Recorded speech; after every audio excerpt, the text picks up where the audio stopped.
fewer people are reading the newspaper, more people are reading online. At the same time, actually, advertising online is not very strong.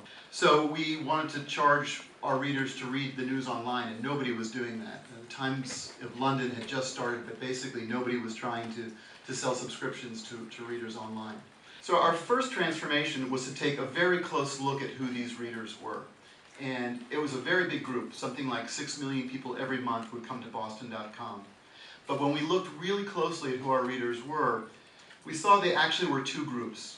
The first group, about 2/3 of the users of Boston.com, came many, many times a day for a very short amount of time.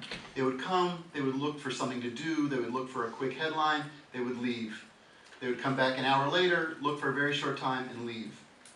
The second group, a smaller group, would come and stay for a very long time. They would spend 25 or 30 minutes at a time, which is your entire life on the internet, to be 30 minutes on one website.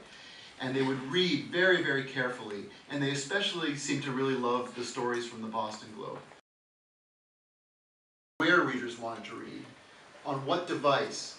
And we looked around at the world, and we looked also at ourselves and thought about our own experiences. So, you know, I get up in the morning and I keep an iPad next to my bed, and I usually look at the headlines, I look at Facebook, I look at Twitter. Oh my God, they've sold my company. I go downstairs.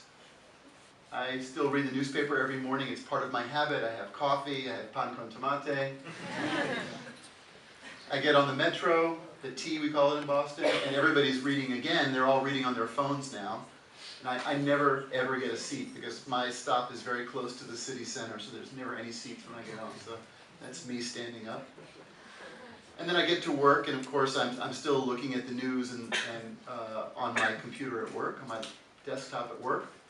And then I might come home, and here I am with my tablet again, except this time I'm reading stories in a more relaxed way, I'm sending emails, I'm watching videos, I'm watching television, I'm playing with the dog.